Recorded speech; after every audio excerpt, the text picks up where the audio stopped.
Avertissement. L'épisode qui suit peut contenir des propos qui pourraient déranger certains auditeurs. Nous préférons vous en avertir. Bonne écoute. J'ai donné la parole à des individus ayant vécu des drames profonds. Je suis Cynthia et comme eux, j'ai traversé des épreuves déchirantes.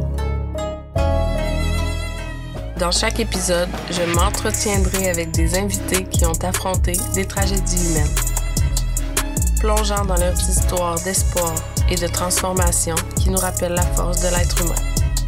Ensemble, nous explorerons leur parcours, leurs chemins empruntés pour se reconstruire et les leçons tirées de leur expérience. Rejoignez-moi pour des récits d'espoir, de courage et de résilience. Bienvenue dans Voleurs de vie. Dans cet épisode, nous avons rencontré Marie-Hélène Blais, une femme qui a connu un choc culturel profond lors de son séjour en Afrique. Cette expérience marquante a bouleversé sa vie de manière inattendue, la confrontant à des défis de santé mentale qu'elle n'aurait jamais imaginés. Aujourd'hui, elle partage son parcours avec honnêteté, mettant en lumière une réalité encore trop souvent taboue. En écoutant son histoire, nous espérons ouvrir un dialogue essentiel sur les impacts des chocs culturels ainsi que l'importance de la santé mentale.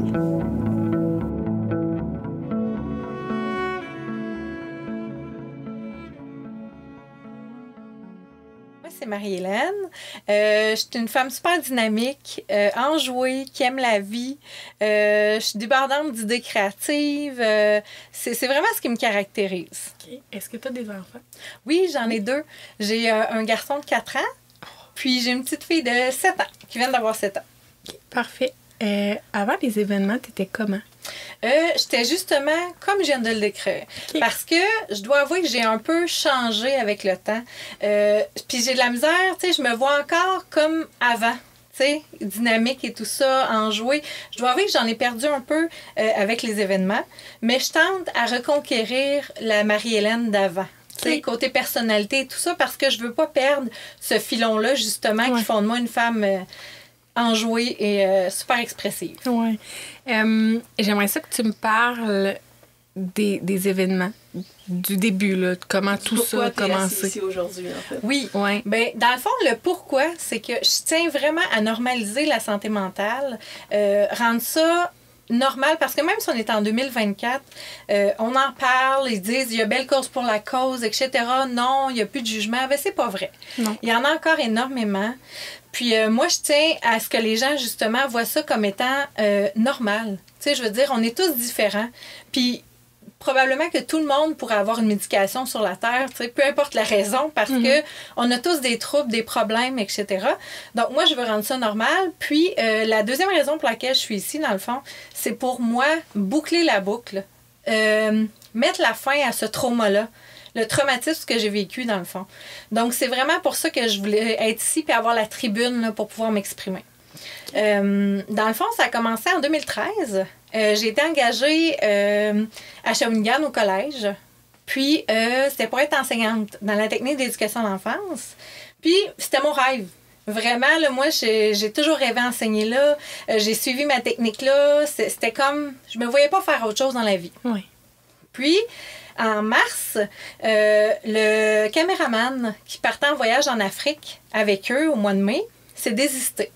Puis là, ils m'ont dit « Marie-Hélène, aimerais-tu le remplacer? » Moi, j'ai comme fait « Wow! Hey, un voyage en Afrique, tout payé! Quelle expérience, mon Dieu! » Oui, vraiment! Je me suis dit « C'est une opportunité, je peux pas manquer ça, c'est incroyable. » Donc, j'ai dit oui. Ben oui. Mais eux, ça faisait 1 an qu'ils se préparaient à ce voyage-là, qui avait des rencontres hebdomadaires pour voir c'est quoi l'Afrique, ça a l'air de quoi, tu sais, le paysage, physiquement, ça a l'air de quoi, tu sais, c'est tellement différent d'ici. On entend parler. J'ai déjà écouté Vision mondiale, mais être dedans, c'est pas pareil. Donc, c'est ça. Moi, j'ai eu une rencontre, dans le fond, pour me préparer, puis eux, ils en avaient eu 12. Donc, c'est sûr que j'étais pas T'étais pas aussi prête. Est-ce qu'il y a quelqu'un qui t'a informé, qui te dit « Hey, by the way, c'est peut-être pas une bonne idée? » Non, personne m'a dit que c'était pas une bonne idée. Puis moi, je l'ai pas vu non plus, parce que je suis quelqu'un aussi d'assez... j'aime pas le mot naïf, mais dans le fond, je vois la bonté. Puis je vois le bien dans tout. Tu Tu sais, c'est ça, dans le fond, être naïve. Puis, je me suis dit, ça va juste être parfait. Mais ça va bien se passer. Un voyage en Afrique qui va cracher là-dessus. Oui, exactement. Tu sais, ça arrive jamais dans une vie, là. Tu sais, je veux dire, puis ça coûte cher aussi. Tu sais, je me suis dit, quelle opportunité. Ouais. C'est ça. Fait que là, c'est ça qui s'est passé. Je me suis dirigée vers l'Afrique au mois de mai 2013. Quand je suis arrivée là-bas, ça a super bien été. Au début, c'était une lune de miel, justement. Parce que tu arrives là-bas, tu fais comme « wow, il fait chaud, il fait beau, les gens sont beaux, c'est merveilleux ». Mais ça n'a pas été long que je me suis sentie anxieuse. Ça n'a pas pris beaucoup de temps, je te dirais 1 semaine. Puis est-ce qu'on parle de voyage organisé? Oui, bien dans le fond, c'est un voyage... c'est-tu communautaire qu'on dit? Humanitaire. Oui, exactement. Donc, c'est un voyage humanitaire. On partait avec les soins infirmiers et la technique d'éducation à l'enfance. Donc, c'était un voyage. Puis moi, j'étais une enseignante, donc une accompagnatrice. Et c'est moi qui a comme mal filé dans le voyage. Mais bon, ça arrive à tout le monde. Hein? Puis, est-ce que de l'anxiété, tu avais déjà vécu ça avant ton voyage? Mais pas à ce niveau-là. Okay. Jamais. Dans le fond, ils ont catégorisé ça de choc culturel parce que c'est devenu super intense. Le niveau là, d'anxiété a monté. Là, j'ai perdu mes repères, dans le fond. J'ai vraiment, là, je me sentais plus bien, je me sentais plus en sécurité. Puis c'est ce qui a fait en sorte que j'ai autant mal filé. Okay. Il y a 2 événements qui se sont passés en Afrique qui ont fait en sorte que je me sente autant pas en sécurité. Premièrement, à chaque soir, les soins infirmiers y allaient dans un milieu hospitalier, on peut dire en Afrique. Là. C'est sûr qu'il ne faut pas imaginer les hôpitaux d'ici, c'est très différent. J'imagine. Mais bref, y allaient là tous les soirs, puis il y a un soir où l'organisation qui était avec nous ont oublié d'aller les chercher. Donc, ils se sont revenus où est-ce qu'on dormait seul. Mais ce qu'il faut savoir en Afrique, où est-ce que j'étais, c'est peut-être pas comme ça partout, mais quand il fait noir, il fait noir. Il n'y a pas de lumière de lampadaire comme ici. T'étais où exactement? J'étais à Kébémer, dans le fond, au Sénégal. Okay. C'est un petit village du Sénégal, dans le fond. Puis c'est ça. Donc, il faisait nuit noire. Puis ceux qui sont revenus, dans le fond, jusqu'où on dormait, ils se sont fait tirer sur leur linge, courir après, crier après. Donc, quand ils sont arrivés où est-ce qu'on dort, ils en checkaient. Ils se sentaient pas bien, ils ont eu peur. Puis moi, d'avant, je suis une éponge aussi. Ça, je l'ai pas dit au début. Ouais. Là, moi, je suis une éponge d'émotions. Donc, quand je les ai reçus, j'ai fait « Oh mon Dieu! » Tu sais, c'est épouvantable. Tu sais, de les voir pleurer, de les voir, ils se sentaient vraiment pas en sécurité. Puis ça m'a énormément touchée. Quelqu'un d'autre qui se fait une carapace facilement, qui est plus... peut-être moins axé sur les émotions, aurait peut-être moins réagi que moi. Mais moi, ça m'a vraiment touchée. Donc, c'est le premier événement. Le deuxième, c'est une soirée djembé où est-ce qu'on est allé avec des tambours et tout ça. Super belle soirée, agréable avec de la musique et tout ça. Mais il y a une étudiante qui s'est fait prendre comme par plusieurs Africains dans un coin. Puis comme il y avait beaucoup de gens puis qu'il y avait de la musique, nous, on n'a pas vu, on n'a pas observé ce qui se passait à côté de nous. Mais elle, les gens tiraient sur son linge et tout ça, essayaient de la déshabiller. Donc, quand on s'en est aperçu, c'est sûr qu'elle était troublée. Nous, on était troublés. Puis moi, ça m'a vraiment percuté là. Oui. Encore une fois, les émotions m'ont submergée. Donc, c'est ça. À partir de là, je me suis vraiment sentie moins en sécurité. Okay. Puis, c'est sûr, ce qu'il faut savoir aussi, c'est que c'est un petit village où on entendait beaucoup de bruit aussi. Tu sais, c'était particulier. On entendait des cris, on entendait... Tu sais, je veux dire, t'es pas chez toi, là. Non. T'es pas en sécurité sur la rue du Charpentier, là. Tu sais, Non, c'est ça. T'as exemple, pas tes repères. Si jamais il arrive quoi que ce soit, tu fais pas le 911, là, tu sais pas quoi faire. Exactement. Tu sais, puis perdre ses repères, ça m'était jamais arrivé.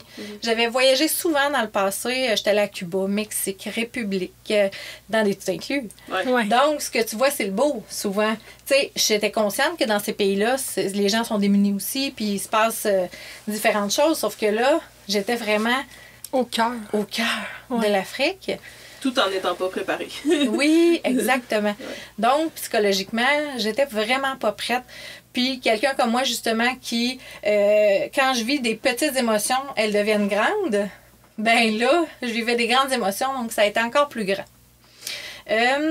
Ensuite, ce qui s'est passé, c'est que je me suis mis à m'isoler un peu.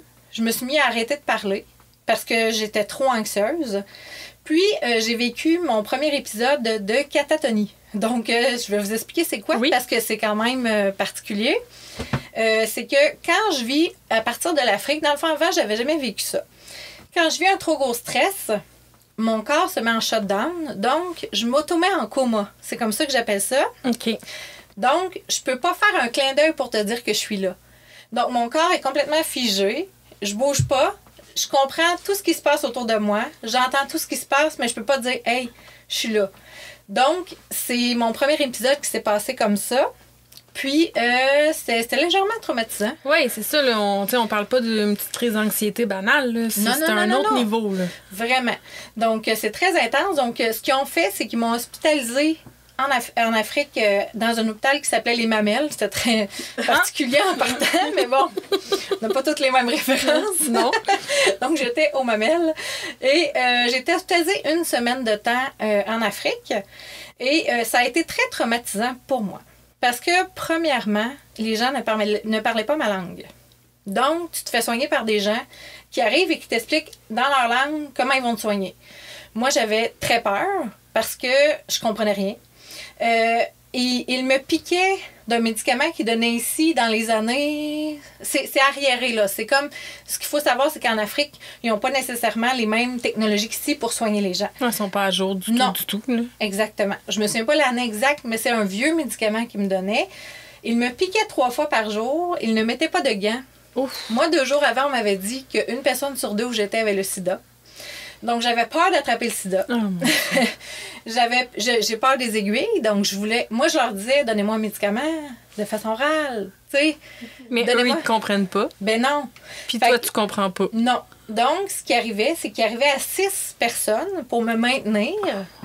À chaque fois qu'ils venaient me piquer, ils venaient tous ensemble pour pas que je bouge, puis ils m'injectaient. Je partais pour 3 heures de temps dans les vapes, Okay. parce que c'était vraiment fort. Tu sais, quand je suis revenue ici, ils m'ont dit « Marie-Hélène, t'as-tu déjà pris de la drogue? » J'ai dit non. Ils ont dit « On confirme que oui. » Ils t'en ont donné, dans le fond.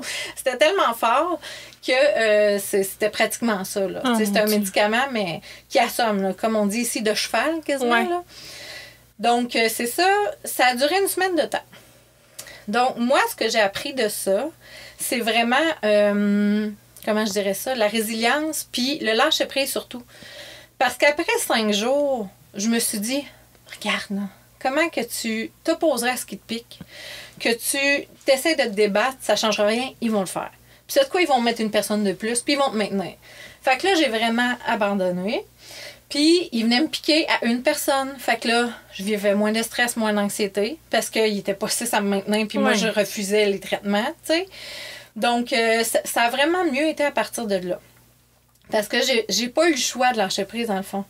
Puis, ce qui est drôle, c'est qu'avant mon voyage, je m'étais dit, j'aimerais donc ça, moi, lâcher prise dans la vie. Tu sais, j'aimerais donc ça apprendre ça. Parce que moi, je suis quelqu'un... Mais là, maintenant, je fais des demandes un peu plus soft de la vie. Oui, là. c'est ça. Parce que, tu sais, il y aurait eu meilleur moyen de t'apprendre à lâcher prise, mettons. Vraiment. Puis là, je suis très... C'est ça, tu sais, je demande des petits changements. Moi, j'aime beaucoup évoluer. Je suis quelqu'un qui aime s'améliorer, tout ça. Mais là, je fais vraiment des petites demandes. Puis je suis très... très douce envers moi-même puis envers l'univers. Tu sais, je me dis, je veux m'améliorer, mais je veux rien vivre de... On y va doucement. Oui, exactement. Donc, pour repartir où j'étais, après la semaine où j'ai passé en Afrique hospitalisée, qui a été épouvantablement traumatisante, c'est ça qui m'a le plus traumatisée, dans le fond, de mon voyage. C'est même pas l'anxiété que j'ai vécue avant, c'est le fait de pas comprendre les traitements, puis de me... C'est ça. Puis là, c'est parce que, tu sais, oui, tu te fais injecter quelque chose, mais tu sais pas c'est quoi, tu sais pas ce que ça va te faire. Est-ce que tu vas mourir? Est-ce que, tu sais, puis, on le sait pas, là. Exactement. Puis même, moi, je suis même allée jusqu'à me dire, ils vont-tu me violer? On le sait pas. Je partais pour 3 heures, j'étais pas consciente. Tu sais, je veux dire, c'est pas parce que je suis en Afrique que j'aurais été ici, j'aurais eu, tu sais, tu aurais eu pas le même consciente. feeling. Exactement. Ouais. Tu sais, je savais pas, moi, ce qu'elle allait faire de moi. Ici, ils vont t'expliquer le traitement, puis prendre le temps de... Puis me demander, Oui, tu sais, c'est si je ça. veux ou comment le faire. Est-ce que tu penses que tu as vécu une agression pendant tes slashs où tu étais complètement plus là? Je pense que non. OK. Parce que, premièrement, quand je suis revenue, j'ai passé un test tout de suite pour le sida. Fait que je me suis dit, si je l'ai eu par intraveineuse ou de façon, tu sais, par pénétration, quoi que ce soit, je l'aurais vu. Ouais. Donc, en partant, je pense que non. J'ai pas eu de signe non plus physique comme quoi j'aurais eu une agression ou quoi que ce soit, donc je penserais pas. OK. J'ai juste eu très peur. Ouais. Puis je me suis même dit, parce que comme j'étais très anxieuse à ce moment-là, tu sais, est-ce que je vais être du trafic humain? Tu sais, je me suis dit, est-ce qu'ils vont m'amener ailleurs? Ben oui. Tu sais, je veux Tout dire, est possible. Exactement. C'est tout ça que je me suis demandé. Tu sais, je me suis dit, comment je vais me sortir de là? Tu sais, Toi, est-ce que tu t'es réveillée à l'hôpital ou t'étais, tu sais, ils t'ont transporté? Ils m'ont transporté. Oui, ben l'ambulance, ça, c'est drôle parce que c'est un pick-up. OK, c'est ça. Il n'y a pas d'ambulance là-bas. Ouais. Super. Donc, c'est ça, ils m'ont emmené en pick-up à l'hôpital. Puis c'est là qu'ils m'ont injecté. Donc là, je me suis réveillée parce que ça a comme aidé à la catatonie, dans le fond. Ça prend une médication pour t'aider à te relever de ça, OK. pour t'en sortir. Donc, oui, évidemment, j'avais besoin de cette médication-là. Mais j'aurais choisi un endroit différent puis une façon différente de me le donner. Ouais. J'aurais préféré qu'ils me transportent au Canada. Mais ce qui est compliqué, c'est que quand tu prends l'avion, tu peux pas te permettre de mal réagir ou d'avoir une réaction extrême. Tu sais, c'est exemple, j'avais vécu trop d'anxiété dans l'avion, j'aurais voulu descendre maintenant, ben c'est pas possible. Donc, non, c'est un peu délicat, là, sauter en bas d'un oui, avion. ben c'est ça, ça aurait pu être plus tragique. Oui, Déjà. c'est ça, là. Donc, c'est ça. Puis après ça, mais ce qui est bien dans l'histoire, c'est que ça finit bien, par exemple, malgré tout. Tu sais, j'ai été hospitalisée ensuite à Paris. Qui t'a été transféré Oui. de l'Afrique à Après Paris. une semaine. Oui, exactement. Donc, ils m'ont transféré dans un petit avion. Il y avait moi, le pilote, et un médecin. Ils m'ont transféré à Paris. Ça a super bien été. Premièrement, le vol, c'est tranquille. Il n'y a pas Il n'y a plein pas de personne, non, c'est ça. Puis ils m'ont donné de la médication avant de partir. Fait que j'étais très relaxe. Tu sais, j'ai pas réagi dans l'avion du tout. Puis à Paris, ce qui est merveilleux, c'est que mon chum, il est venu me rejoindre aussi. Donc, ça m'a fait une figure de sécurité. Ça m'a calmé énormément. Je connaissais la langue. En Oui. France, tout le monde parlait français. Ben oui, c'est ça, là. C'était merveilleux. La médication, je l'avais de façon orale. C'était des médicaments connus que je connaissais le nom. Tu sais, je veux dire, tout était connu. Mon chum, c'est tellement un ange. Quand il est arrivé, il n'y avait pas de place où dormir à Paris la première nuit parce qu'il est comme venu en urgence. Il a dormi sur un banc de parc la nuit. Tu sais, je veux dire, Il est pas stressé. Ben, je te dirais que... C'est à Paris, c'est... Ben, je le sais que c'est à Paris, mais quand même, il est pas Mais- stressé. Ben, je pense que sa mission, c'était de me sauver. Ouais. Je pense que lui, il a même pas pensé à lui là-dedans. Il s'est pas dit qu'est-ce qui va m'arriver. Il s'est dit non, faut que je sois là pour elle. Tu sais. Puis c'est tellement apprécié parce que à ce moment-là, moi, je lui avais dit t'as plus besoin de me marier. Là. Tu m'as prouvé que tu m'aimais. C'est tellement beau. Mais là, aujourd'hui, j'ai dit j'ai oublié tout ça. Là. Sors-moi la bague. T'es Mais- encore avec lui. Oui, Oui. ça fait 17 ans qu'on est ensemble. Puis je trouve ça tellement beau parce qu'il m'accepte malgré tout ce qui s'est passé. Il est Ouais. venu me rejoindre là-bas. C'est pas tous les gars qui seraient venus me chercher là-bas. Non. Là. Tu sais, je veux dire, ça aurait pu en faire fuir Ouais. beaucoup. Lui, il a pas eu peur. Lui, il s'est juste dit, il faut que j'aille la voir. Elle est pas bien. Je vais aller prendre soin d'elle. Il s'en allait même venir me rejoindre en Afrique. Il a pris le vaccin pour la fièvre jaune. Il était prêt, tout ça. Finalement, ça n'a pas fonctionné, tu sais, avec les vols et tout ça. Mais j'apprécie énormément tout ce qu'il a fait pour Ben, moi. là. tellement. C'est incroyable. Il venait me voir à l'hôpital à Paris à tous les jours. Il me faisait sortir, marcher dans les rues. Tu sais, je veux dire, j'ai visité Paris autrement. Ouais. Oui, c'est Encore ça. une fois, j'aurais pas choisi ça. Non, mais tu sais, quand même. Oui, mais c'était quand même beau, tu sais, malgré tout. Ce qui était touchant aussi, c'était oui, tu sais, là-dedans, il y a ma réaction à moi, celle de mon chum, mais ma famille aussi. Tu sais, eux, ils avaient peur de voir comment j'allais revenir. Oui. Parce que ce que j'ai pas nommé tout à l'heure, c'est qu'avec la catatonie, j'aurais peut-être fait une psychose aussi. C'est comme dur à diagnostiquer parce que j'étais évaluée par un médecin africain qui n'a pas les mêmes référents qu'ici. Ouais. Fait que c'est dur de voir exactement ce que j'ai fait là-bas.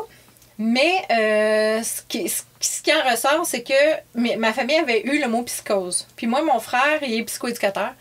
Puis là, il avait vu ça gros, là. Lui, il s'était dit, mon Dieu, elle va revenir ici, elle va penser qu'on est le démon. Ouais. Puis, puis quand tu vas voir sur Google psychose, ça se peut que tu fasses ça, mon Dieu. Oui, c'est Ils ça. vont pas bien, tu sais. C'est pas un bon ami, Google. Surtout pas dans des traits comme ça, là. Vraiment pas. Fait que c'est sûr qu'il avait peur, il avait hâte de me revoir, mais il avait peur de voir l'état dans lequel j'allais être. Puis qu'est-ce qu'il allait avoir changé en moi, puis tout ça. Puis ce qui est merveilleux avec tout ce que j'ai vécu, c'est qu'honnêtement, j'ai aucune séquelle vraiment cognitive. Dans le sens que je suis fonctionnelle, je peux travailler, je vais bien, j'ai des amis, j'ai un chum depuis 17 ans. Tu sais, je veux dire, j'ai pas j'ai pas développé de troubles cognitifs, mettons. Oui, j'ai un trouble en santé mentale qui s'est développé, par exemple, avec cette expérience-là. Donc, c'est sûr que ça... Comment je dirais ça? Je pense que ça aurait pu découler d'un autre incident aussi, par exemple. Par exemple, le décès de mes parents. Oui. Si ma mère avait décédé, j'aurais tellement eu d'émotions que peut-être que j'aurais développé un trouble aussi. T'sais. Oui, c'est ça. Là. C'est pas spécifiquement... Tu sais, nos troubles se développent par des gros événements qu'on vit, nous, personnellement, fait que, puis qu'on n'est pas capable de gérer. Là. Exactement. Ouais. Donc, c'est ça, tu sais, ça aurait pu arriver autrement. Moi, ça s'est passé comme ça. Ensuite, en 2014, j'ai refait de la catatonie. Donc, j'étais pas en Afrique, j'étais au Québec, chez moi. Mais j'ai tellement vécu un haut taux de stress que ça a déclenché la catatonie. Donc, mon chum m'a vu dans cette réaction-là. Donc, lui, ça a été troublant pour lui aussi. Parce que comme j'ai comme l'air décédée, si on veut. Ouais. Mes fonctions vitales fonctionnent, mais je peux pas faire de signe pour dire que je suis là. Que t'es là, puis que t'entends. C'est comme une paralysie du sommeil, mais réveillée. Oui, c'est exactement ça. C'est comme si je me mets en coma, puis c'est une réaction très forte au stress. Il y en a qui vont songer les ongles. Moi, je fais de la catatonie. C'est différents niveaux. Moi, je fume des cigarettes. Mais est-ce qu'avant tout ça, t'étais quelqu'un d'anxieuse ou c'est vraiment, tu penses-tu fragilisé déjà pour en venir à ça? Parce que c'est comme le stress niveau élevé là, dans la pyramide des choses que tu peux faire quand t'es anxieux. Là. Oui. Je te dirais que c'est pas mal l'ultime. Ouais. Mais non, je te dirais qu'avant, j'étais anxieuse et stressée, mais j'aime pas le mot normal. Mais comme la moyenne. Oui, okay. Exactement. Tu sais, j'étais pas plus stressée que quelqu'un d'autre ou, tu sais... Non, j'étais très fonctionnelle de ce côté-là, puis j'avais pas d'événements, justement. Là. Justement, suite à l'Afrique aussi, j'ai développé c'est des crises de panique. Okay. J'avais jamais fait ça avant. Puis là, j'en ai fait pas beaucoup, j'en ai fait 3 depuis, puis là, je souhaite ne plus en faire. Ma dernière, c'était en 2014, donc ça va bien. Mais c'est ça, tu sais, j'ai développé ça aussi, tu sais. Donc, il faut vraiment que je sois à l'écoute de mon corps, à l'écoute de ma tête. Ah, puis tu sais, chaque personne, c'est différent, mais tes crises de panique, ils ressemblent à quoi? Dans le fond, la première fois que j'en ai fait une, j'étais dans un restaurant avec une de mes amies. On était seuls dans le restaurant. Puis je me suis sentie envahie comme s'il y avait une foule. Tu sais, je me sentais pas bien. Je me suis mis à shaker. J'ai dit, il faut qu'on sorte d'ici. On avait commandé. J'ai même pas mangé. J'étais trop stressée. J'étais pas bien. Tu sais, je me suis sentie comme envahie par... Ouais. Puis, j'ai comme vécu... je sais pas comment le décrire, mais un stress vraiment abondant. Là. As-tu l'impression de faire comme une crise de cœur sans faire une crise de cœur? Oui. Physiquement, c'était ça aussi. C'est ça. Physiquement, là. On a tous les symptômes. Là, oui, la poitrine. La douleur, puis là, tu sais pas trop qu'est-ce qui se passe, tu perds du souffle. Ben oui. Puis, tu sais, j'ai même dit à mon ami, faut-tu que j'aille à l'hôpital? Tu sais, parce que je savais pas, c'était ma première crise de panique. Fait que là, je me suis dit, est-ce qu'il faut que j'aille à l'hôpital? Est-ce que je vais justement décéder là devant toi? Puis finalement, juste en sortant du restaurant, en allant dans l'auto, en revenant chez nous, je me suis calmée. Parce que c'était la première fois que je ressortais. Parce que dans le fond, j'ai été hospitalisée en 2014 suite à la catatonie que j'ai faite. Ouais. Donc, c'est la première fois que je ressortais de l'hôpital. Puis c'est là que j'ai over-réagi, dans le fond. Fait que c'est peut-être juste parce que j'étais hospitalisée puis j'étais encore fragile au stress. Probablement, ouais. Puis c'est ça, mais ça s'est bien passé en 2014 parce que j'ai été seulement 1 semaine hospitalisée à Shawinigan. Donc, c'était parfait pour moi. Tous tes repères étaient là. Exactement. Puis, j'avais fait tu sais, moi, puis mes demandes à l'univers, j'avais dit, j'aimerais ça passer Noël avec ma famille, voir tout le monde, qu'on soit toutes proches, puis qu'on joue aux cartes, puis qu'on soit toutes... Mais toute ma famille est venue. J'étais sur mon lit d'hôpital, puis j'avais mes frères, mes parents, tout le monde s'alternait. Encore là, tu sais, ça aurait pu être fait différemment. Vraiment. Tu sais, j'aurais souhaité faire ça dans ma famille, dans une maison. Mais bon, j'ai vu ma famille, ça s'est bien passé. J'avais des médecins, des aides-soignants. Puis depuis ce temps-là aussi, je suis très bien entourée, là, côté médical. Mon Dieu, j'ai de l'aide. Tu sais, autant qu'on entend là, que le système il est défaillant puis ça va pas bien en santé. C'était ma question. Moi, pour toi, le système, il est comment? Il est tellement beau. Ouais. Écoute, moi, je lève mon doigt, là. puis j'ai un psychiatre qui arrive, une travailleuse sociale, une psychologue, psychoède. Je veux dire, moi, je suis super bien entourée. Puis peu importe comment je me sens, si je me dis, oh, là, je sens que ça va pas bien, je me sens anxieuse ou quoi que ce soit, ou je prends le téléphone, j'ai de l'aide immédiate. C'est pas pris à la légère, comment tu te sens, là? Pas du tout. Puis, tu sais, j'ai toujours l'aide que j'ai besoin. Tu sais, je veux dire, peu importe le spécialiste, ils me prennent vraiment au sérieux. Puis ça va bien. Puis aussi, tu sais, avec la santé mentale aussi, des fois, on n'est pas pris au sérieux. Parce que justement, ils vont dire, ah, ben, elle va pas bien en partant, elle doit pas réellement être anxieuse, tu sais, ça va passer. Non, non, non, moi, au contraire, ils me prennent au sérieux, puis ils m'écoutent tout de suite, puis ça, c'est de l'art, tu sais, je veux dire... Et c'est rare. Et c'est rare Est-ce aussi. que tu crois que c'est parce que, entre guillemets, l'élément déclencheur, t'étais à l'extérieur du pays, t'es revenu, fait qu'ils ont tout le background, puis ils font, oh, tu sais, ce qui s'est passé, c'est quand même intense. Parce que comme tu le dis, peut-être que si t'avais juste eu ça chez toi du jour au lendemain, l'aide aurait peut-être pas été aussi intense. Je pense que ce que tu dis, ce que tu nommes, c'est vraiment vrai. Parce que quand j'ai fait la catatonie au Québec, je suis allée à l'urgence, mais ils m'ont ramenée chez moi au début. Parce qu'ils ont fait, ben non, tu sais, ça va bien aller. Tu sais, t'as-tu des idées suicidaires? Non, ben parfait. Tu sais, tu peux retourner chez vous, tu vas pas te suicider. Ben non. Mais dans les faits, j'allais pas bien. T'sais. Donc, je suis retournée à l'hôpital. Mais c'est ça, tu sais, je pense que... Ben, il y a aussi le fait que les spécialistes qui me suivent sont honnêtement très compétents. Tu sais, je veux dire, moi, mon psychiatre, là, je l'adore. Tu sais, au début, j'aurais pas dit la même chose que ce que je dis là en 2013 parce que je voulais pas de diagnostic. Parce que c'est souvent ça. J'en voulais pas. Donc, ce qui était très drôle, c'est que mon psychiatre, je lui parlais pas au début. Mais pas du tout. Puis moi, je suis quelqu'un de très volubile, très... Tu sais, moi, je suis très... Tu sais, je vais parler de mes affaires, je suis très à l'aise et tout ça. Mais toi, je te parlerai pas, tu vas me donner un diagnostic de quelque chose. T'as tout compris. Au début, il pensait que j'étais schizophrène parce que je ne parlais pas. Je ne parlais pas. J'étais dans son bureau, j'attendais juste que ça finisse, puis je me disais, non, moi, je ne parlerai pas. Il va me sortir un nom, ça de long. Ben oui. Mais c'est toujours ça. On veut pas, on n'a pas envie d'avoir une étiquette, d'avoir un trouble de santé mentale. Là. Exactement. Puis, même au début, ils m'ont diagnostiqué un trouble. Attends, comment ils ont appelé ça? C'était épouvantable. Écoute, je me sentais pas du tout représentée par ça. Un trouble psychotique non spécifié. Ah. Et ce qui était drôle, c'est que quand j'allais à l'hôpital, je voyais clairement dans les yeux des gens, oh mon Dieu, comment elle va réagir, tu sais? Moi, je leur disais, j'ai un trouble psychotique non spécifié, mais je vais très bien. Je vais pas faire de crise devant vous, là. Puis je suis très fonctionnelle. Soyez pas stressés, là. C'est très vague, là. Ben, un ça veut rien dire. C'est ça, c'est très, très vague, là. Je pense que on en a tout un peu, je pense. Mais c'est ça, mais je pense que c'est la première fois que j'entends ce terme-là, puis que je suis comme, mais c'est bien trop vague. Tu peux pas te donner ça à quelqu'un, puis dire, ben, va-t'en chez vous avec ça, puis gère ça de même, là. Moi, je vivais pas très bien avec ce diagnostic-là. Tu sais, je dois t'avouer que je me sentais pas représentée. Tu sais, si je l'avais senti, j'aurais fait, OK, tu sais, je suis un trouble psychotique non spécifié, mais je trouvais ça tellement large, justement, puis pas précis, puis ça... Non, je collais pas à ça du tout. Est-ce que tu as googlé le trouble pour savoir les caractéristiques? Même pas. Même pas parce que je trouvais... Ben, j'en riais, tu sais, surtout quand je voyais les gens, tu sais, à l'hôpital qui ont mon dossier, puis qui voyaient mon trouble, j'étais comme, tu sais, c'est du n'importe quoi. T'sais. Ben oui, 100%. Mais là, ils m'ont attribué un nouveau trouble. Et là, je me sens beaucoup plus... Dans ta case, dans la bonne case, c'est bon trouble. Mais encore là, tu sais, les troubles, comment je dirais ça? Tout le monde a un trouble en quelque part. Oui. Puis tu sais, c'est pas... ça caractérise pas la personne. Non. Tu sais, on a chacun une personnalité.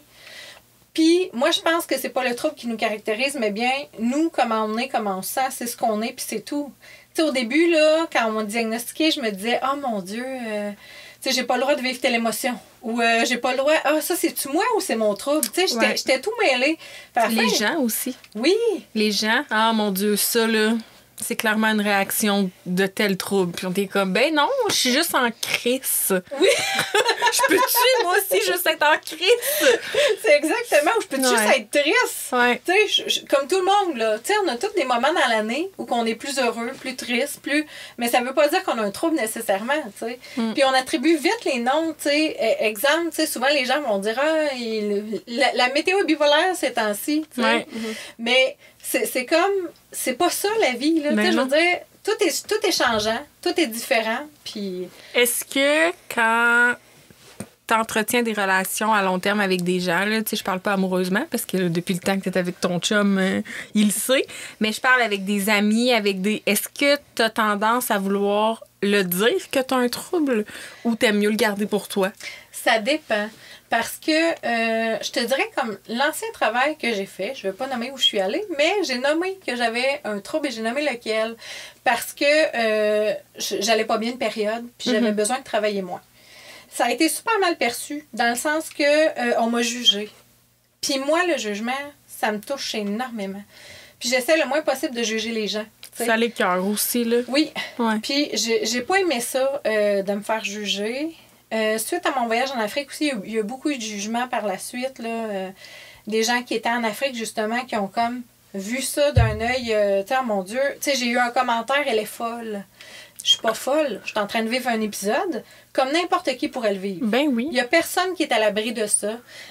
Comme je disais, j'étais une femme sans histoire, moi, avant ce voyage-là. Tu sais, j'avais aucune preuve, que j'allais mal filer de cette façon-là dans ma vie, tu sais. Puis moi, ça me touche énormément de savoir qu'il y a des gens encore qui jugent les gens. Tu sais, c'est difficile de ne pas juger, j'en conviens. Même moi, parfois, ça m'arrive encore pour certaines choses. Je fais comme, oh non, Marie, tu sais, ça se peut que cette personne-là vive telle chose. Mais le jugement des autres me touche énormément. Donc, pour répondre à ta question, c'est rare que je vais le nommer. Sauf que, tu sais, il y a une nouvelle amie qui est dans ma vie qui m'a avoué qu'elle avait le même trouble que moi. Elle le dit avant moi. Donc, moi, je lui ai dit tout de suite. Oui, ça vient plus facile. Oui, exactement. Parce que je me suis sentie à l'aise. Je me suis dit, ben, elle va me comprendre. On a le même trouble. Ouais. Mais encore là, on est très différentes l'une de l'autre.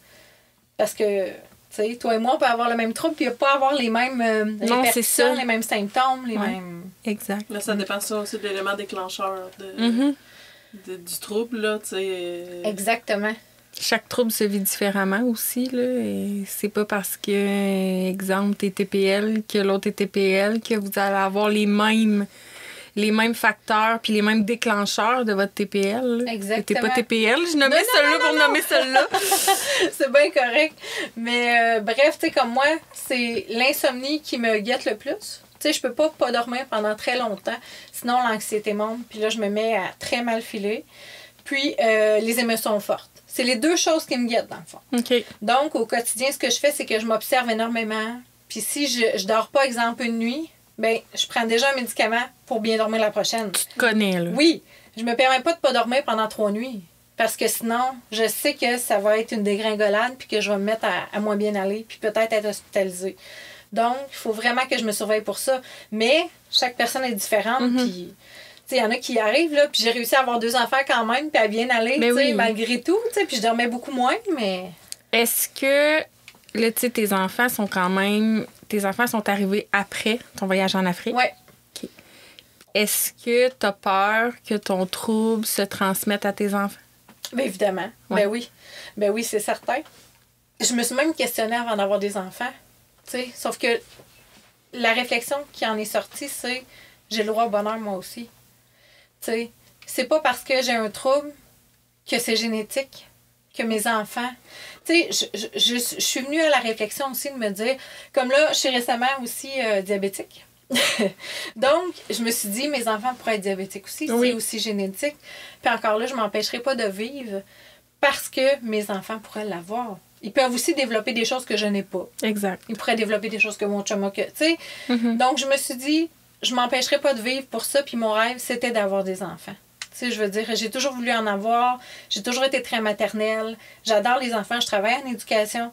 Donc, oui, je me suis questionnée, mais je me suis dit, j'ai le droit, comme tout le monde, d'être heureuse. Mais tu as réussi à détacher le trauma du trouble, en fait. Oui, exactement. C'est ça qui est important de faire. Puis le trouble, comme tu disais, tu aurais pu l'avoir sur un autre contexte ici au Québec, là, ça aurait pu... arriver quand même. Mais t'aurais pu avoir ton premier enfant puis vivre ça complètement. Ben oui. C'est beaucoup avoir un enfant, puis un premier enfant, c'est stressant, fait que t'aurais pu développer un trouble suite à ça. Exactement. Il y en a beaucoup d'ailleurs qu'on entend. Ouais.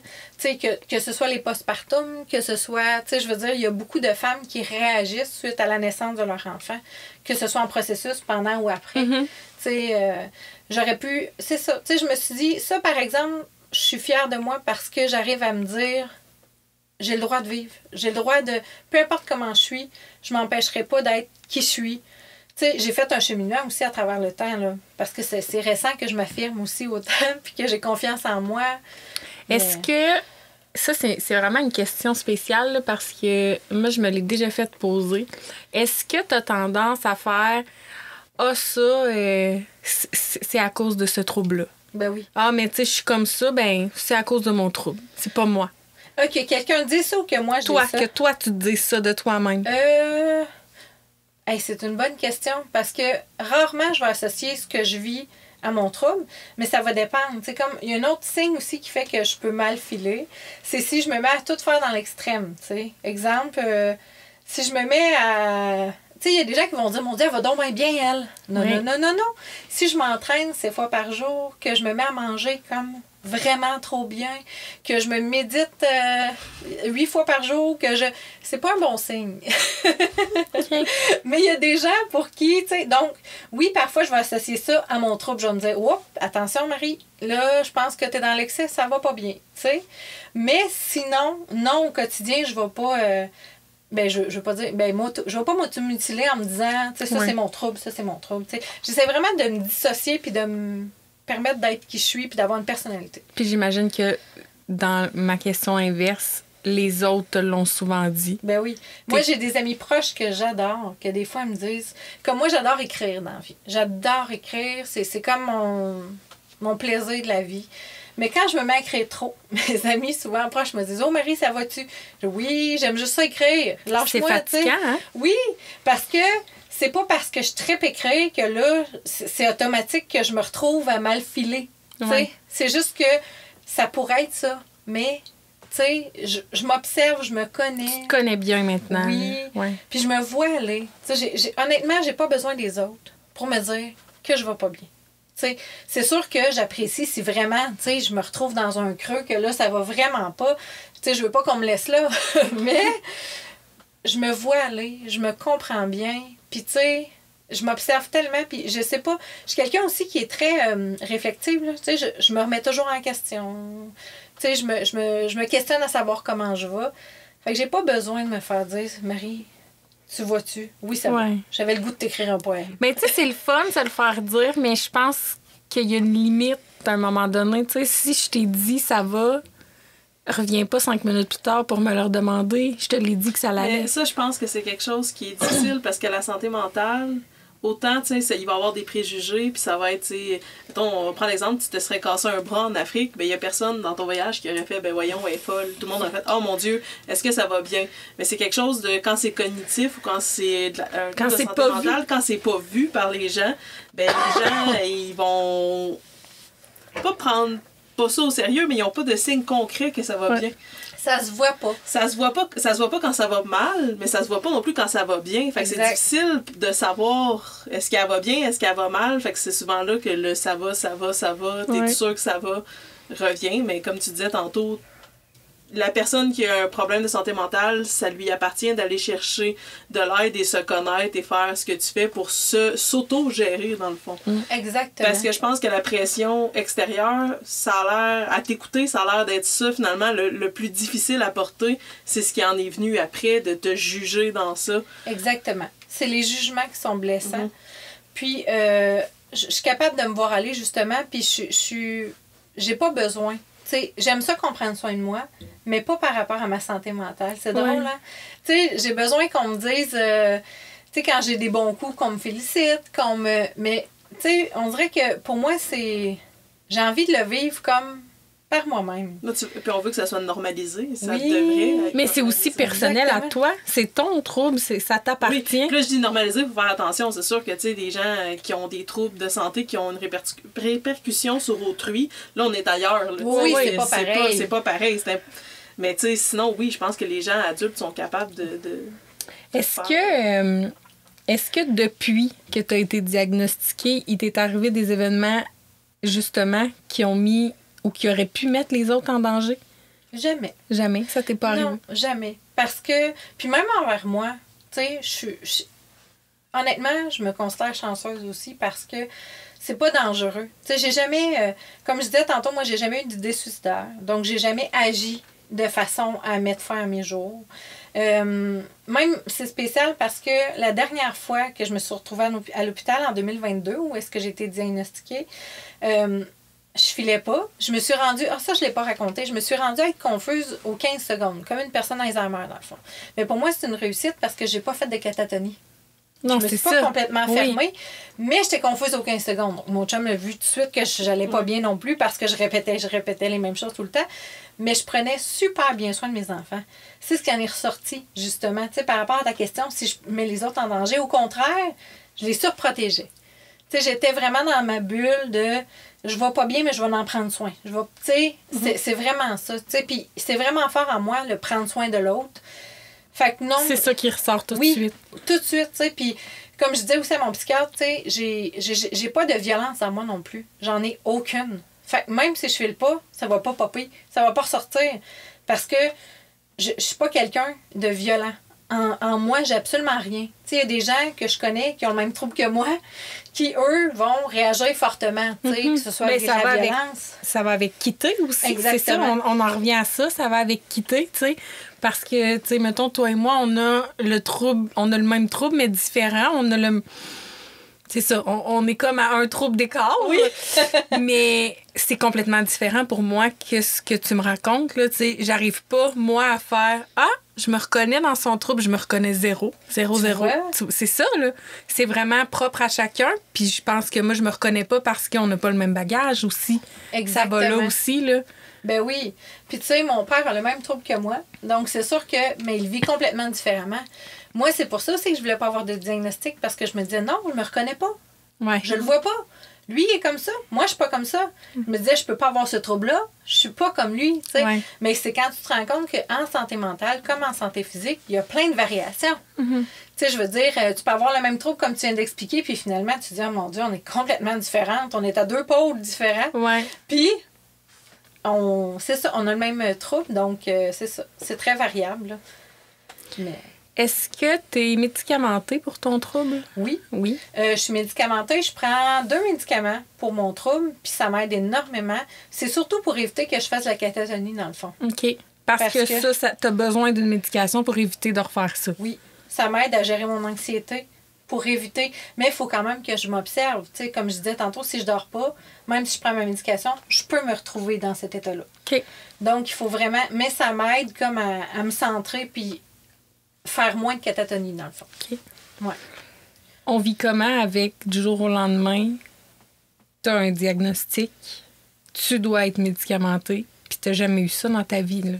Ça débarque comme ça. Là. Bien, je te dirais que ça a été quand même difficile parce que, comme je disais tout à l'heure, moi, je voulais pas de diagnostic. Puis je voulais pas plus de médication. J'en voulais pas. Moi, dans ma tête, la médication, c'était pas fait pour moi. C'était... je voulais pas être malade. Tu sais, parce que veux pas, c'est une maladie. Puis on associe automatiquement médicament à maladie. Ben oui. Ça va ensemble. Exactement. Puis est-ce que ça t'a pris du temps, prendre ta médication? Non, je l'ai toujours pris. Mais je me parlais énormément. Je me disais, Marie, tu serais diabétique, t'apprendrais. Ben là, t'apprends. Tu sais, puis là, je suis devenue diabétique. T'as lancé ça dans l'univers. Oui, c'est ça qui s'est passé. C'est ça. Je ne fais aucun vœu. Je fais ma vie. Ça t'est-tu arrivé de larguer... Tu sais, c'est parce que je te le demande, parce que moi, ça m'arrive de regarder ta médication puis de faire « Hey, je vais bien, j'en ai pas de besoin. » Ben oui, ça m'est déjà arrivé. Oui, c'est ça. Oui. Je suis pas la seule. Ben non, ça m'est déjà arrivé parce que, comme là, présentement, je suis dans une très belle phase, ça va bien, je vis pas d'anxiété, je vis pas de stress. Puis même, je me suis dit... Je vais demander à mon psychiatre si je pourrais pas l'enlever juste pour voir, tu sais, si c'est possible. C'est une mauvaise idée. Ben je le sais. Mais je l'arrêterai pas. Ben je le sais que j'en ai besoin puis je l'arrêterai jamais. C'est pour ça que ça va bien. Oui. c'est ça. Mais c'est dans notre tête. Nous, on est comme, mais ça va bien, j'en ai pas de besoin. Exactement. Ouais. Mais ça, c'est encore une pression de société parce que on se dit ça parce que on veut redevenir normal. Entre guillemets. Vraiment. Ouais. Mais tu sais, ce que je trouve tellement bien, c'est que plus j'en parle, plus je me rends compte qu'il y a des gens qui sont comme moi, qui ont le même trouble, ou pas nécessairement un trouble différent, mais que la santé mentale, il y a tellement de gens qui sont touchés par ça. Puis avec la pandémie, en plus, il y a de plus en plus de gens. Ouais. Oui. Puis c'est beaucoup causé, l'anxiété a toujours existé, mais là, il y a un bond, surtout depuis la fin de la COVID, sur les gens anxieux, puis ce que l'anxiété peut faire. Je veux dire, moi, c'était la première fois de ma vie que j'entendais que l'anxiété pouvait te shut down au complet, c'est quand même grave. Puis ça montre la force du cerveau de faire « Hey, chum, c'est trop pour moi, on arrête tout. » Mais puis c'est intense, puis c'est pas anodin, puis il faut en parler parce que tu pourrais être en voiture. Ça pourrait aller jusque-là, tu pourrais être en voiture, puis complètement, Shut down. ton corps décide de « Non, moi, c'est trop, bye ». Puis tu vas faire un accident d'auto parce que tu réponds plus, tu sais, il se passe plus rien, là. T'es là, mais t'es plus là. Mais la seule chose qui est positive par rapport à ça, parce que moi, je suis très positive. C'est correct. Je vois les signes avant. Oui. Maintenant, je vois les signes. Tu sais, je vois le niveau d'anxiété. Puis, il y a une chose qui se passe aussi dans ma tête, c'est que tout se met à aller très vite. Puis là, je fais des liens avec un peu trop tout. Puis là, je me dis, oh, ça va pas. Parce que quand je me mets à faire ça, c'est que là, je m'en vais vers la catatonie. Fait qu'automatiquement, j'arrête ce que je suis en train de faire. Puis, tu sais, comme la dernière fois, je me suis rendue confuse aux 15 secondes, mais c'était bon parce que j'ai réussi à contrer la catatonie parce que j'ai vu les signes aller. Tu sais, moi, je pense que si j'ai à avoir un autre épisode, j'en aurai pas. Je vais réussir à avoir les signes puis me rendre à l'hôpital tout simplement faire, pouvez-vous me donner plus de médicaments ou quelque chose parce que ça va pas, là. Oui. Ouais. Je pense que au stade où j'en suis rendue, je pourrais pas faire un accident d'auto parce que je me vois aller. T'aurais pu avant. Oui. Avant, oui, parce que justement, tu sais, quand j'ai mal réagi en 2014, mon chum, il avait pris mes clés d'auto puis il avait dit non, tu sortiras pas, Marie, là. Tu sais, parce qu'il voyait, lui aussi, là, que je m'en allais vers là. C'est ça, ton chum aussi est capable de voir tes signes maintenant, là. Ah oui, puis tu sais, honnêtement, ce que j'ai, puis ce que je souhaite à tout le monde qui a un problème de santé mentale, c'est que je suis extrêmement bien entourée. J'ai une famille en or, j'ai des amis en or, j'ai tout le monde. Tu sais, je veux dire, j'ai un réseau de fous. Que ce soit personnel ou professionnel, je suis extrêmement bien suivie. Tu sais. Puis oui, je parlais tantôt que des fois, c'est trop quand on me demande « Marie, ça va-tu? » Mais en même temps, ça peut me sauver aussi. Oui. Est-ce que, parce que là, on parle de ton chum qui voit tes signes, est-ce que ça t'est arrivé ou ça t'arrive de te sentir surveillée? Parfois, oui. Ouais. Ça arrive pas si souvent, je te dirais, là. Mais c'est sûr que mon chum, il est très à l'affût. Je veux dire, il veut être sûr que j'aille bien. Ouais. Il est adorable. C'est vraiment une caractéristique en lui qui est très forte, là. Tu sais, il aime prendre soin d'eux aussi. Puis, il est très à l'affût. Mais des fois, je suis comme... C'est ça trop. Va. Oui, ça va. Tu sais, je veux dire, j'y arrive, là. Ouais. Je me gère. Tu sais, puis j'ai dit tout le temps, je vais te le dire. Si je sens que ça va pas, là... Tu sais, comme la dernière fois, là, j'ai dit, on appelle mon psychiatre. Tu sais, j'ai dit, ça va pas. Mais c'est que ça prend une relation de confiance, plus que de confiance de couple rendu là. Ouais. Ben oui. Quand tu sais, moi, c'est le cas, mon cas, quand tu sors avec quelqu'un qui a un trouble de santé mentale, il faut que tu t'assures que tout est beau, tu sais, que tout soit... La personne avec qui t'es, bon, en l'occurrence, moi, c'est elle, là, mais s'assure constamment que ton environnement alentour de toi est adapté à ton trouble pour être sûr, mettons, tu sais, que tu dérapes pas trop. Puis les gens ont tendance, puis ça, tu sais, c'est même pas juste en amour, c'est en amitié aussi, les gens ont tendance à être en arrière de toi puis à faire « Oups, non, ça, je vais le tasser. Elle va tomber. Ah non, ça, je vais... » Mais arrêtez. Vous n'êtes pas obligé de le faire. Non. Si on a à tomber, on va tomber quand même. Oui, exactement. Ça va juste prendre un peu plus de temps. Se relever, mais on va y arriver. Ben c'est ça, tu sais. Exact. Tu sais, puis t'es là, assis devant nous aujourd'hui, là, puis tu sais, t'as l'air de quelqu'un, c'est très cliché, tout à fait normal, tout à fait saine, en bonne santé, tu sais. Ben oui. Fait que, oui, c'est possible. C'est difficile, de se relever d'un trouble, puis d'un diagnostic qui nous tombe en pleine face du jour au lendemain. Mais tu sais, je pense que tu y es très bien arrivé. Là. Ben merci. Ça fait Ça me plaisir. fait du bien ce que tu dis. Puis aussi, tu sais, par rapport à ce que tu viens de nommer, comme exemple, mon ancien emploi, je travaillais 5 jours semaine. J'ai demandé un 4 jours parce que c'était beaucoup trop pour moi. Il l'acceptait, mais il voulait pas vraiment. Puis mon chum, justement, il dit « Change d'emploi. » Regarde, il t'écoute pas, c'est pas grave, change d'emploi. Tu sais, lui, c'est comme, on va le tasser, là, puis on va s'assurer que tu sois bien. Mais il n'y avait pas tard, d'une certaine façon, puis j'ai fini par quitter l'emploi, puis trouver un emploi où je suis aujourd'hui, que je travaille 3 jours semaine, puis c'est amplement pour moi. Ben là, ils m'ont offert un 4 jours la semaine passée, puis j'ai dit oui. Mais je ne travaillerai pas 5 jours. Prête. Oui, C'est exactement, ça, c'est parce toi. que je le voulais. Mm-hmm. Puis j'ai accepté parce que justement, je me sens bien, je me sens écoutée, c'est super humain. Puis c'est ça, tu sais, je reviendrai pas en arrière à travailler 5 jours semaine, à m'épuiser. Puis justement... Te sentirais-tu à l'aise, exemple, que dans 2-3 semaines, tu fasses un non, finalement, 4 jours, c'est trop. Est-ce que tu te sentirais à l'aise de retourner voir l'employeur puis de faire « Hey, j'ai pris une mauvaise décision. Oui. Remets-moi à 3 jours. » Sais-tu pourquoi? Parce que ma boss puis les employés, ben les collègues avec qui je travaille sont tellement humains, là. C'est incroyable. Je me sentirais très à l'aise d'aller dans son bureau puis de lui dire « Écoute, je vais revenir à 3 jours parce que faut que je m'écoute. Puis si je veux bien faire mon travail, ben il faut que je pense à moi puis je prenne soin de moi. Ouais. Mais j'aurais pas fait ça n'importe où. OK. Parce que, oui, je m'affirme de plus en plus, mais ça me prend quand même un côté humain qui va m'écouter. Oui, il faut que l'employeur ou la personne avec qui tu dialogues comprenne. Il y a beaucoup de travail à faire encore beaucoup. Au niveau des employeurs. Ouais. Énormément. Pour ce genre, des arrêts de travail ou des gens qui partent parce que la santé mentale va pas bien, c'est mal reçu généralement. Là. Vraiment. C'est mal reçu, mal compris. Oui.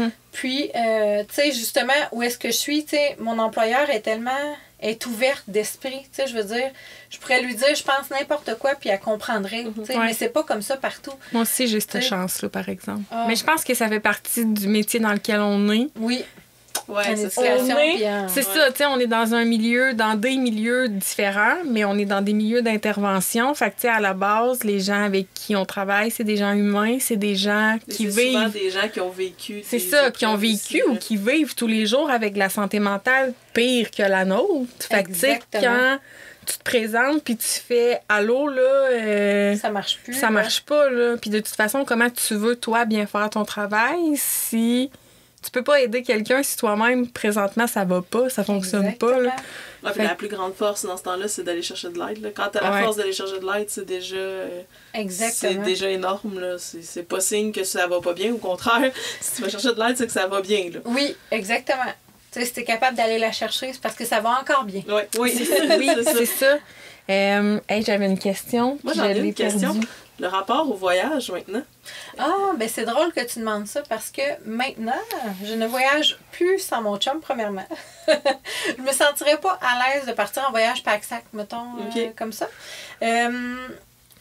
J'adore voyager, mais je sais c'est quoi maintenant perdre ses repères. Fait que je suis encore plus à l'écoute, puis encore plus à l'affût de tout ça parce que ça me fait peur quand même. Comme je suis allée à Cuba cet automne, ça a bien été, mais j'ai toujours cette crainte-là quand même. Mais je passe par-dessus, puis je fonce quand même. Est-ce que c'est la crainte du voyage en tant que tel ou tu as une crainte qu'il arrive quelque chose, exemple à Cuba, puis que là tu te ramasses hospitalisé, puis que là la cassette repart? C'est ça. Ouais. T'as mis le doigt dessus. C'est pas le voyage qui me fait peur, c'est de mal filer dans un autre pays. Ouais. Parce que je sais qu'à Cuba, par exemple, il y a un très bon système hospitalier, puis qui sont à la file des nouvelles technologies. Mais j'ai quand même pas le goût de me retrouver dans un pays qui parle espagnol, avec quelqu'un qui peut-être... j'ai pas envie de revivre ça. Ça peut avoir l'air, tu sais, anodin quand c'est raconté comme ça, puis on le vit pas, sauf qu'il faut se mettre pour les gens qui ont voyagé, ceux qui vont écouter ça, c'est clair qu'ils vont avoir ce sentiment-là. Quand tu voyages dans un pays qui n'est pas le tien, t'as zéro envie de finir à l'hôpital pour peu importe la raison. Donc, j'imagine pas, tu sais, ton premier voyage en Afrique, c'est pas mal une des destinations où t'as vraiment pas envie d'être hospitalisé, là, t'sais. Non, vraiment pas. Mais il y a une chose, par exemple, je me suis dit, parce que je suis quand même résiliente, je me suis dit, j'aimerais ça retourner en Afrique avec mon chum. C'était ma prochaine question. Oui, mais faire un safari, genre. Tu sais, faire comme, justement, mettre ça beau. Tu sais, me dire que l'Afrique, c'est autre chose que d'être hospitalisé puis de mal filer. Ouais. Puis ça peut être beau. J'ai comme envie de rendre ça, justement, plus joyeux. Là. Ben, je pense que c'est bien parce que c'est pas l'Afrique en tant que telle. Fait que c'est vraiment les événements qui ont succédé, qui ont mené à toute la suite d'événements, mais tu sais, c'est capable de boucler la boucle puis de faire la paix avec l'Afrique. Oui! C'est quand même... c'est beau, ça, faire la paix avec l'Afrique. Je pourrais partir d'une chanson. Là. Tu vois, tu m'amènes à ma question que j'ai perdue puis que j'ai retrouvée. Comment, après tout ça, on réussit... Puis là, tu sais, là, maintenant, tu as un nouveau trouble. Bon, là, tu sais, on est beaucoup dans la santé mentale. C'est le sujet d'aujourd'hui. Comment on réussit à dépasser nos limites avec un aussi gros taux d'anxiété? C'est très difficile. Puis, tu sais, dépasser mes limites, justement, tu sais, il faut toujours que je fasse attention pour pas aller dans l'excès, pour pas... Tu sais, c'est difficile de... Je te dirais que je reste quand même dans ma zone de confort souvent. Oui. J'ai de la misère à aller au-delà parce que je me dis, je veux tellement être sûre de garder mes repères, de bien aller, de bien... Tu sais, que j'ai de la difficulté à aller, mais à petite dose. Étais-tu comme ça avant? Non, avant, moi, j'étais très... beaucoup plus fonceuse. Beaucoup plus... j'essayais des choses. Tu sais, justement, ma zone de confort, je vais dépasser mes limites. Puis, tu sais, je vais... amené à aller en voyage. Exactement. Parce que si j'avais eu de l'anxiété ou si j'avais été... probablement pas allé. Mais non. J'aurais dit, oh non, c'est trop pour moi. L'avion, l'Afrique. Tu sais, mais je me suis dit, non, on y va en ligne, puis ça va bien aller. Fait que c'est sûr que là, je prends un pas de recul davantage. Maintenant, quand on m'offre des choses, tu sais, quand on m'offre des projets, quand on m'offre des... Je fais comme, attends, je vais y réfléchir. Je vais voir tout ce qui peut se passer. Puis après, je vais m'essayer. Est-ce que dans ton quotidien, ton anxiété a pris une place vraiment intense? Tu sais, exemple, tu pars en voiture, ton anxiété fait que tu es capable d'analyser, tout tombe au danger. Ben, oui et non. Parce que... Petite parenthèse, en 2009, j'ai fait un gros accident d'auto. Fait que c'est drôle que tu parles de voiture. J'ai eu beaucoup de thérapie suite à ça. J'ai fait tomber en bas du pont Radisson. En tout cas, gros accident épouvantable. Oui, c'était gros, là. C'était pas rien. Mais j'ai peur des autres sur la route. Okay. Parce que ce qui s'est passé, dans le fond, c'est que j'étais sur l'autoroute. J'étais arrêtée sur l'autoroute parce qu'il y avait beaucoup trop de monde. Puis la personne derrière de moi, j'ai jamais vu qu'on était arrêté. Fait qu'il roulait 110 puis il m'a rentré dedans. Moi, j'ai monté comme sur le bord, puis j'aurais pu tomber dans l'eau. Oh Seigneur! Fait que j'ai eu vraiment peur. Mais, bref, aujourd'hui, avec la thérapie que j'ai eue, avec tout le... Comment je dirais ça? Je me parle énormément. Mm-hmm. J'arrive à le faire. Mais, comme sur l'autoroute, j'ai pas de plaisir. J'espère. Tu sais, comme exemple, j'ai chaud. J'ai très oui. chaud. Je suis pas bien. Je le fais pour me rendre au travail. Des petites routes comme ça, tu sais, des petites parcelles d'autoroute. Moi, je prends la vieille route. Ben c'est ça. Souvent, je me rallonge en faisant des... Tu sais, mais je me rends toujours à destination. Je conduis encore. Tu sais, je veux dire... Oui, c'est ça. Bon, c'est déjà plein de belles victoires. Ben c'est ça. C'est juste que j'essaie... Tu sais, quand tu parlais de zone de confort, je la prends l'autoroute. Mais j'irai pas à Montréal. Oui. Okay. Je sors de ma zone de confort parce que je suis vraiment pas bien. Tu irais pas à Montréal si c'est toi qui conduis? Non. Ou mais point final? Si quelqu'un d'autre conduit, je vais le faire. Je vais me tenir, je vais briquer à sa place, mais je vais le faire. Moi, je fais ça. Je fais ça, puis ça l'énerve. Toi, tu conduis super mal. Fait que moi, je conduis super mal. J'ai un TDA, hein. Fait que, tu sais, moi, je fais pas juste conduire, je conduis. Ça, faute de tes troubles. Tu fais exactement ce qu'il faut pas faire. Oui. Mais, tu sais, moi, je conduis, puis je fais plein d'affaires en même temps. Je parle avec ma fille, je parle avec elle, j'y montre des affaires. Puis des fois, elle est comme, regarde la route. Oui, c'est beau, je regarde la route. Mais c'est ça. Mais oui, pour répondre à ta question, je vis de l'anxiété et sur la route, mais je me parle. Puis tu sais, dans le fond, ce qui est génial, là, c'est que je m'empêche pas de rien faire parce que j'ai un trouble. Tu te connais beaucoup aussi, là. Tu dois t'entendre. Oui, c'est ça. Très fort, oui, là, là, c'est... Écoute, tu parlais de résilience. Tantôt, je te confirme que tu as une extrême résilience parce que s'auto-réguler avec le trouble qu'on a, c'est extrêmement difficile à faire, là. Ah, ben merci. Ça fait du bien. Écoute, je vais sortir d'ici. Je passerai plus dans le cadre de porte. C'est correct, c'est pas grave. Mais est-ce que ça fait ça aussi à la maison? Tu veux dire quoi? Ben, parce que, tu sais, mettons, là tu sais, je prends un exemple à moi. Moi, on est en train de faire du barbecue, mettons. Mon anxiété assimile le danger. Moi, je fais de l'hypervigilance. Fait que, tu sais, mais mon anxiété joue aussi beaucoup dessus. Mais, tu sais, elle va être en train de faire du barbecue, puis tout ce que je vais faire... Sa tête est en mode de destination ultime tout le temps. Tout le temps. La vis va lâcher, ça va exploser. Tout le temps. L'anxiété aussi. Moi, là, je fais pas de manège. OK. Parce que aussitôt que j'embarque dans un manège, je focus sur une vis. Puis là, si la vis, ça branche, ça va lâcher, je vais mourir. Et on fait du barbecue, ça va exploser. Je suis tout le temps dans ce mode-là. T'as-tu ça? Tu vis ça? Parce que, comme je te dis, je pense que c'est à l'extrême mon côté aussi parce que je me parle beaucoup trop. Mais... je suis tout le temps en train de me dire, Marie, ben mon chum m'aide beaucoup aussi, je vais te dire la phrase qu'il me dit tout le temps. Ça va peut-être t'aider toi aussi. Peut-être. Il me dit tout le temps, attends, c'est parce que je veux le dire que je le trouve pas. Il me dit tout le temps, quand t'es dû, t'es dû. Il me dit tout le temps ça.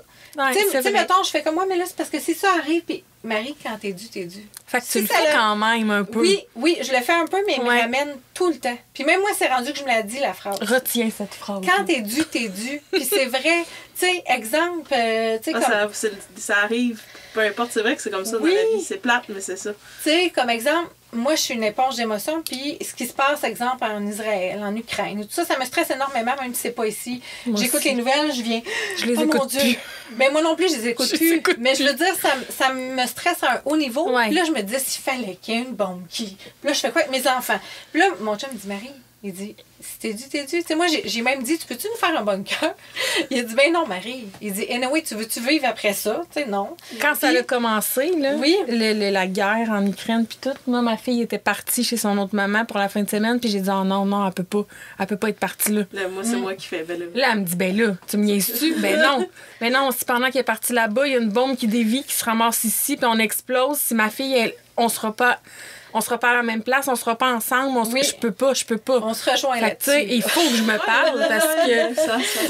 parle parce que... Oui. Moi, ça. c'est pareil. J'allais travailler, je mettais mon fils au CPE, puis je me disais, non, je peux pas. Parce que là, je vais être là, il va être là. Qu'est-ce que je vais faire pour le joindre? Puis là, je venais, puis là, je me parlais. Je me disais, Marie, ici, ça explose. Et ils vont en prendre soin. Puis tu t'arrangeras. Puis au pire, tu vas peut-être être morte. Tu sais. Mais ça aussi, c'est une preuve. Tu as ça aussi de ton côté. C'est une preuve que vous êtes capable de bien gérer votre diagnostic. Parce que quand tu es avec quelqu'un comme ça, si on est dû. Quand t'es dû, t'es dû. Mais tu pourrais mal réagir à ça si tu te régulais pas seul, si tu arrêtais ta médication, si tu pourrais faire non, puis partir en peur. Même chose pour toi. Tu sais, moi, souvent, c'est de l'humour. C'est comme, tu sais, là... Elle me le tourne. T'es sérieuse. Ouais, c'est ça. On va finir par en Ben oui, on va toutes mourir. Elle exagère ce que je vais dire, puis je suis comme... Ouais, c'est ça. Ouais, j'ai l'air un peu conne. Hein? Sauf que... Mais ça fait du bien. Moi, c'est ça qui m'aide aussi. Oui. Moi, je mets toujours une situation vraiment pire que la mienne. Puis ça me calme. Tu sais, exemple, c'est différent. Oui, ça aide à comme se calmer. Parce que c'est pas de banaliser. Non. C'est pas de dire ce que je vis, c'est pas grave, puis il y en a qui vivent pire. C'est juste de dire, oh, OK, ça, c'est vraiment plus grave. Oh, finalement, mon anxiété, je vais la gérer. C'est ça. Mais ça aide aussi, je pense, que dans ton cas aussi, c'est ça, ça aide les partenaires avec qui on vit. Ben oui, les gens avec qui on est, on n'a pas des gens qui sont insensibles à ça, incompréhensifs. Tu sais, moi, je le sais qu'elle a lu sur mon trouble quand j'y ai dit, parce que moi, c'est quelque chose que j'ai dit d'entrée de jeu. J'ai ce trouble-là. Puis en fait, j'avais même pas donné le bon trouble à la base. J'ai fait ressortir mon dossier médical pour des raisons personnelles, puis j'ai fait « Ah! » Ça fait 2 ans que je te dis que j'ai ce trouble-là, mais c'est pas celui-là! C'est celui-là à la place! Fait que, tu sais, mais je pense que ça l'aide beaucoup. Puis les gens qui ont des problèmes de santé mentale devraient tous être entourés de gens comme ça. Oui, mais malheureusement, c'est pas ça. Entouré, mais c'est important de...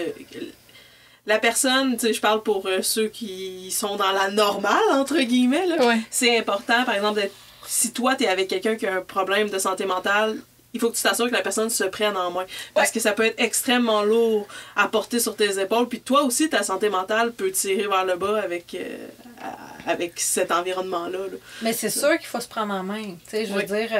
J'en ai conscience, puis c'est justement pour ça que je m'améliore tout le temps, tu sais. Mais parfois, tu sais, je vais moins bien. Tu sais, exemple, j'ai des extrêmes fatigues, justement, tu sais. Puis là, je me dis, tu sais, non, tu sais, il faut que je me batte là derrière. Il faut que j'essaie de...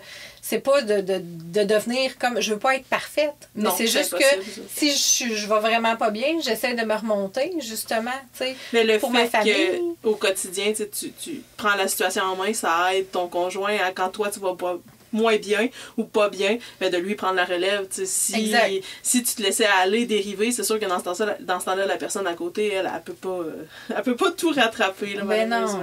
C'est délicat aussi, là. Oui, c'est très délicat. C'est délicat. Mon Dieu, j'ai mal à la gorge. C'est délicat, hein? J'ai mal à la gorge, je sais pas pourquoi. Moi, j'ai pas d'autres questions comme ça, là. Mais non plus. C'est super intéressant, par exemple, parce que c'est fou, hein? c'est parce que c'est rare qu'on parle, tu sais, d'un sujet, tu sais, là, ça a vacillé dans t'avais pas de trouble de santé mentale, là, t'en as un. Puis si en plus, c'est quelque chose qui a rapport avec l'anxiété. C'est quelque chose qui est très présent dans la société, puis quelque chose que les gens vont pointer du doigt, justement, comme tu disais tantôt, elle est folle, elle est bizarre, voyons donc, elle fait semblant, elle veut... On les connaît toutes, ces phrases-là. Ouais. Mais tu sais, il y a tellement de gens qui vivent avec de l'anxiété. Puis moi, je pense qu'il y a plus de gens qu'il y a beaucoup plus de gens qui vivent avec de l'anxiété. C'est juste qu'il y a des gens tellement orgueilleux puis tellement en mode « ben non, c'est sûr que moi, je vis pas ça dans la vie. » C'est sûr que oui. On vit dans un... Plus ça va, là, plus... En général, il y a tout pour qu'on soit un peu anxieux, là, quand même. Ouais. Exact. Tu sais, les problèmes d'argent... Tu sais, tout ce qui... Mon Dieu, c'est n'importe quoi, je vois plus ce bout-là. Tu vois, c'est ça. Des fois, c'est elle qui s'auto-coupe. Non, mais tu sais, les augmentations, tu sais, les salaires, l'argent, c'est le travail. Une grosse source de stress, le travail. C'est une pression énorme, les enfants. Oui. Quand t'es mère, on se met une pression dégueulasse pour absolument aucune raison. Ben oui, mais c'est sûr que la société n'est pas non plus. Non, c'est ça. Parce que si on parle des années quand moi j'étais jeune, la pression des mères était beaucoup moins intense qu'aujourd'hui. Tu sais, la pression, c'est comme devenu immense. Faut être parfait, faut bien parler, faut bien intervenir, faut bien... Oui. Puis les gens t'observent et te jugent, là. Puis il faut que tu sois parfait sur toutes les sphères. Au travail, à la maison, avec les enfants, ça devient lourd à porter. Ah, puis là, tu sais, il y a le jugement de si t'es une mère qui reste à la maison, t'es jugée par celle qui travaille. Si t'es une mère qui travaille, t'es jugée par celle qui reste à la maison. Totalement. T'allaites, t'es jugée par ceux qui allaitent pas. T'allaites pas, t'es jugée par ceux qui allaitent. On appelle ça les réseaux sociaux. C'est fou, là. Mais tu sais, pour nous, des personnes hyper anxieuses, c'est rien pour aider notre anxiété puis notre vie, là. Exact. Puis ton conjoint, il vit ça comment? Est-ce que lui a développé une sorte d'anxiété? Même pas. Mon chum, pour vrai, là, c'est pas parce que c'est mon chum, mais il est surhumain. Tu sais, je veux dire, il a une capacité immense à faire une coupure avec ce qui peut se passer. Tu sais, comme exemple, quand j'étais en Afrique, quand j'étais hospitalisée ici, tu sais, il arrive à... Oui, il a pleuré. Oui, il a vécu des émotions, mais il vit dans le moment. C'est fini, on passe à autre chose. Moi, je les appelle les émotionnels rationnels. Ben, c'est très bien décrit. Parce que moi, je disais tout le temps, il est rationnel, cartésien. Mais il est émotionnel aussi. Oui, c'est ça, d'accueillir l'émotion. Mais à un moment donné, là, c'est assez, mais oui, il coupe. Passe. Oui. J'aimerais ça être de même des moi fois. Aussi. Moi, je le vénère parce que je le vois aller puis je fais comme, comment il fait? Je la vis pendant 4 jours, mon émotion. Ah, 4 jours, t'es bonne. Moi, c'est encore plus. Ça dépend. C'est ça, mais ça dépend quel type d'émotion aussi. Ça dépend ce qu'on vit, là. Tu sais, j'ai des émotions... Tu couperas ça, là. Tu sais, j'ai des émotions qui me durent pendant des mois. Tu sais, là, je suis en arrêt de travail à cause de ça. Oui. Parce que j'ai eu une émotion trop grande, incapable de la gérer. Fait que, tu sais, j'ai levé un red flag à mon employeur. Puis par chance, tu le disais tantôt, par chance, moi aussi, j'ai un employeur. Ouais, toi, c'est de l'or. Moi aussi, j'ai un employeur qui a fait... Ils sont débarqués ici un matin. Et puis, moi, j'ai débarqué ici un matin. Je me suis mis à pleurer. Elle m'a dit, je peux-tu te faire un câlin? J'ai dit oui. Elle me dit, ça va pas. J'ai dit, je suis plus capable. Je suis plus capable. Là, je suis au travail, puis je n'aide pas personne. Je fais juste penser à mes problèmes, puis à ce qui se passe chez nous. Elle m'a dit, ben, reste chez vous. Tu reviendras quand tu seras correct. Wow. Puis j'ai fait OK. Puis là, tu vois, j'ai voulu retourner travailler, puis elle m'a dit non. Pas tout de suite. OK. On va prendre soin de moi. Ben oui, c'est ça. Mais tu sais, c'est quelque chose aussi... Puis je suis sûre que, tu sais, là, toi, tu es capable de le faire. Peut-être qu'avant, tu l'étais moins. Mais pour moi, ça, c'est quelque chose de difficile, prendre soin de moi. Oui. Là, moi, je suis assise chez nous, puis je suis comme, je fais quoi? Je sais pas quoi faire. Mais c'est difficile. Mais j'ai de la misère à prendre soin de moi quand même. Tu sais, je veux dire, je m'écoute beaucoup. Mais prendre soin de moi, je vais prendre soin des autres avant de prendre soin de moi. Moi aussi, c'est ça. Tu sais, mais j'apprends, tu sais, c'est sûr que c'est toutes des phrases qu'il faut que je j'intègre. C'est facile de dire, tu sais, il faut que je me mette en priorité. Je suis la personne la plus importante de ma vie. Je m'aime. Ah ouais, sauf je l'ai que dit tout, t'es comme moi, t'as des enfants. Oui, je les mets en priorité tout le temps. Ben là. oui. Tu sais, mais j'essaie parce que justement, tu sais, par rapport à ma santé, tu sais, là, je suis récemment diabétique. Fait que là, je me dis, je vais m'entraîner, je vais mieux manger, je vais prendre des moments pour moi. Tu sais, c'est important. Parce que si je veux prendre soin de mes enfants, il faut que je sois en santé moi-même, tu sais. Fait que c'est ça, tu sais, qui est difficile. Puis, tu sais, je me dis, ma santé mentale, c'est la même chose. Mm-hmm. Si je me retrouve à l'hôpital encore, qui va prendre soin de mes enfants? Mon chum, il est là, ma famille est là, mais c'est moi la mère. Puis, je veux en prendre soin de mes enfants. Je veux être capable de le faire. Fait que c'est pour ça, je pense que je me pousse autant à me questionner et à me dire, tu sais, comment je peux faire pour mieux aller. Puis, tu sais, puis je lis aussi sur mon trouble. Puis, j'essaie de, tu sais, de toujours m'améliorer. Puis mais c'est ça. C'est un travail constant. Puis, c'est pas facile. Non. C'est à long terme, puis c'est le travail d'une vie. Oui. Puis tout le monde a ses défis. Mais c'est ça. C'est de se mettre en priorité, c'est important. Oui, c'est ça. C'est ça que j'essaie de faire, moi aussi, là. Est-ce que tu considères... Je pense que tu en as déjà parlé, mais je vais te le demander quand même. Est-ce que tu considères que t'es pareil maintenant que t'étais avant? Bien, pas pareil dans le sens où j'ai beaucoup moins de... Pas moins d'énergie, mais j'ose moins. Tu sais, j'étais quelqu'un qui osait beaucoup, qui avait toujours des projets, qui était tout le temps, qui allait au-devant des choses, qui sortaient de ma zone de confort un peu plus. Puis là, on dirait que j'ai tendance à marcher sur des œufs un peu plus parce que je veux être sûre de bien aller. Donc, je me protège. C'est ça la différence. C'est que je me protège pour être sûre de tout le temps bien aller.